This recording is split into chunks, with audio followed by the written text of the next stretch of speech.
இது சென்னை. இது ஒரு ஓடிக்கிட்டே இருக்கிற நகரம். இங்கே ஒவ்வொருத்தருக்கும் ஒவ்வொரு கனவுகள், ஒவ்வொரு ரகசியங்கள். காலையில எந்திரிச்சு நமக்கு யாராச்சும் மெசேஜ் அனுப்பியிருக்காங்களான்னு பார்க்கறதுலேருந்து, மதியானம் ஏதாவது ஒரு ஃபோட்டோவ ChatGPTக்கு அனுப்பி, புதுசா ஒரு இமேஜ் ஜெனரேட் பண்ணி குடுக்க சொல்றதுலேருந்து, நைட்டு சும்மா கொஞ்சம் ரீல்ஸ ஸ்க்ரோல் பண்ணிட்டு தூங்குற அளவுக்கு, இங்க டெக்னாலஜி ரொம்ப அதிகமா வளர்ந்திருக்கு. இந்த டெக்னாலஜிய பயன்படுத்தி பல குற்றங்கள் இதுவரைக்கும் நடந்துகிட்டே தான் இருக்கு. அதுல சிலது ரொம்ப கொடூரமா இருக்கு.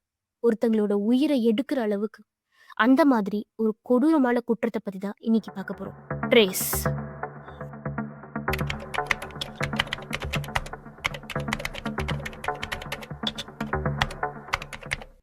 இது சென்னை சிட்லப்பாக்கத்துல இருக்கிற ஒரு அழகான வீடு.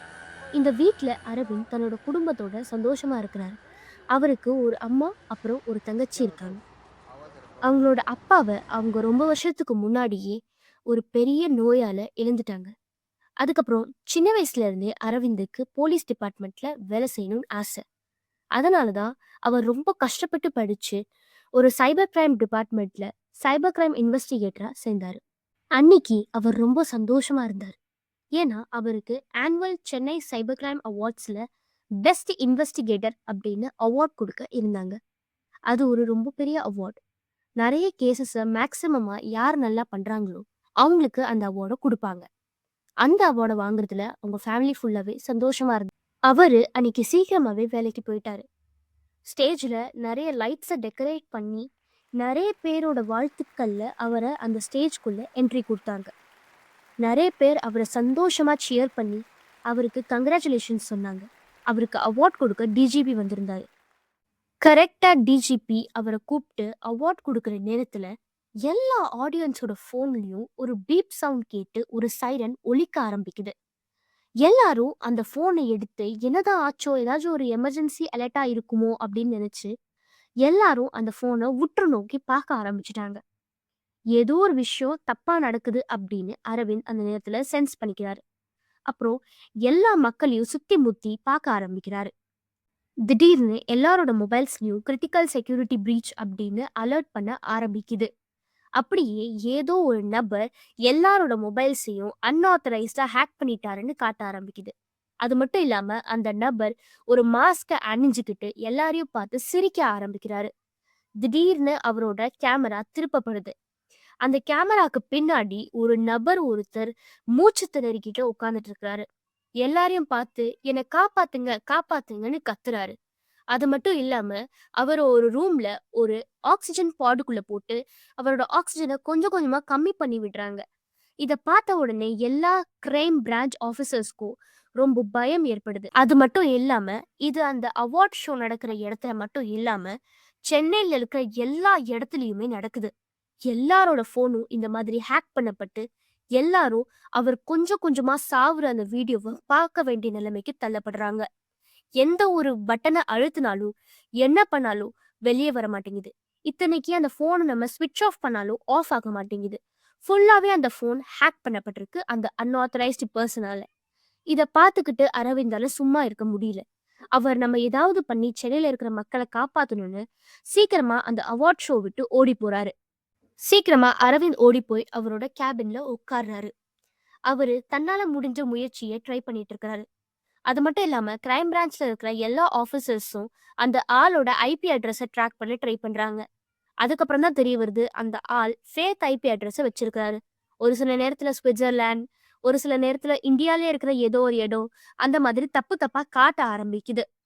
சரின்னு அரவிந்தும் அதோட ஐபி அட்ரஸை முடிஞ்ச அளவுக்கு ட்ரை பண்றாரு. ஆனா எந்த விஷயத்திலயும் அது உதவவே இல்லை. அப்புறம் தான் அந்த கிளிப்பையே அவர் கொஞ்ச நேரத்துக்கு உத்து கேட்குறாரு. கொஞ்ச நேரம் அதை உத்து கேட்டு அதுக்கப்புறம் அந்த ஆடியோ சாம்பிள்ஸை மேட்ச்க்காக கன்வெர்ட் பண்ணி அனுப்பும்போது தான் தெரிய வருது அது ஒரு ஓல்டு ரெயில் யார்ட் அப்படின்னு சொல்லி. ஓல்டு ரெயில் யார்ட்னா என்ன? அதாவது ஓல்டா இருக்கக்கூடிய, அதாவது பழைய ரயில் எல்லாத்தையும் நிறுத்தி வச்சு பழுது பார்க்கக்கூடிய இடம். அங்க ஒரு சில ரயில் வந்து சர்வீஸ்க்கு இருக்கும். அந்த மாதிரி இடத்துல அந்த ஆளு மாட்டிக்கிட்டு இருக்கிறாரோ அப்படின்னு நினைச்சு அவரு அந்த ஆடியோ சாம்பிள்ஸை மேட்ச்க்காக அனுப்புறாரு. அண்ட் அந்த மேட்ச் 100% கன்ஃபார்ம் ஆகுது. ஆனா அப்படி பார்த்தாலும் சென்னையில நிறைய ஓல்டு ரயில் யார்டு இருக்கு. அதுல நம்ம எதுன்னு அது சொல்ல முடியும்? அதனாலதான் நம்மளோட அரவிந்த் இன்னும் அதை நல்லா ரிசர்ச் பண்ண ஆரம்பிக்கிறாரு. அதுக்கப்புறம் ஹை குவாலிட்டி ஸ்பீக்கர்ஸ் வச்சு பல மேட்சஸ் கண்டுபிடிச்சு அவரு அந்த ஆடியோ சாம்பிள்ல என்னதான் அப்படி இருக்குன்னு சொல்லி கண்டுபிடிக்கிறாரு. அதுக்கப்புறம் தான் அந்த ஓல்டு ரெயில்யார்டோட சத்தத்தோட சேர்ந்து ஒரு டெம்பிள் பெல்லோட சத்தமும் ஒலிக்கிறத அந்த ஆடியோ சாம்பிள்ல இந்த வாய்ஸ் கேட்கறது அவருக்கு தெரியுது. பட் அது கரெக்டாக ஃப்ரீக்வன்சி மேட்ச் ஆகி அது ஒரு டெம்பிள் பெல்லாக தான் இருக்கணும் இல்லையா? அதனால மறுபடியும் அதை அவரோட சிஸ்டமில் அப்டேட் பண்ணி அந்த ஆடியோ சாம்பிளோட மைன்யூட் ஃப்ரீக்வன்சிஸை மட்டும் அண்டர்லைன் பண்ணி அவர் காட்டும்போது தான் தெரிய வருது, ஆமாம் அது ஒரு டெம்பிள் பெல்லோட sound. And along with the old rail yard எந்த இடத்துல ஒரு டெம்பிள் இருக்குது அப்படின்னு அவர் தேடும்போது தான் அவருக்கு தெரிய வருது பெரம்பூரோட ஓல்டு ரெயில் யார்ட் அப்படின்னு சொல்லி. இது ஒரு ஹியூஜ் எவிடன்ஸ் இல்லையா? இதை கொண்டு போய் அவர் டிஜிபி கிட்ட காட்டுறாரு. டிஜிபியும் இவரை அப்ரிஷியேட் பண்ணிட்டு நிறைய போலீஸ் ஃபோர்ஸ் அண்ட் ஸ்வாட் ஃபோர்ஸை கூட்டிட்டு போய் அந்த இடத்த ஃபுல்லாக அனலைஸ் பண்ணுற சொல்லி அவருக்கு உத்தரவு கொடுக்குறாரு. சென்னையில் பெரம்பூர் காவல் நிலையத்தில் இருக்கிற எல்லா போலீஸும் போலீஸ் ஃபோர்ஸை கூட்டிக்கிட்டு அந்த பெரம்பூரோட பழைய ரயில்வே நிலையத்துக்கு போகிறாங்க. அங்கே அவங்க பல விஷயங்களை அனலைஸ் பண்ணி பார்க்குறாங்க. அதோட இது ஒரு சிட்டி எமர்ஜென்சி அப்படிங்கிறதுனால டிஜிபி கமாண்ட் பண்ணி ஸ்வாட் மெம்பர்ஸ் எல்லாரும் அந்த இடத்துல சர்ச் பண்ணுறதுக்காக வந்திருக்காங்க. அப்புறம் தான் அவங்க ஒரு அறையை கண்டுபிடிக்கிறாங்க. அந்த அறையில் உண்மையிலேயே அந்த நபர் இறந்து போயிட்டாரு. நிறைய மக்கள் அந்த வெப்சைட்டை பார்க்க பார்க்க அந்த நபரோட ஆக்சிஜன் சேம்பரை கம்மி பண்ணிட்டே வந்து அந்த நபர் உண்மையிலேயே இறந்து போயிட்டாரு. அதிர்ச்சியில் நின்றுட்டு இருந்த போலீஸுக்கு மைக்ரோஃபோனில் ஏதோ ஒரு நபர் சிரிச்சிட்டு இருக்கிற மாதிரி சத்தம் கேட்குது.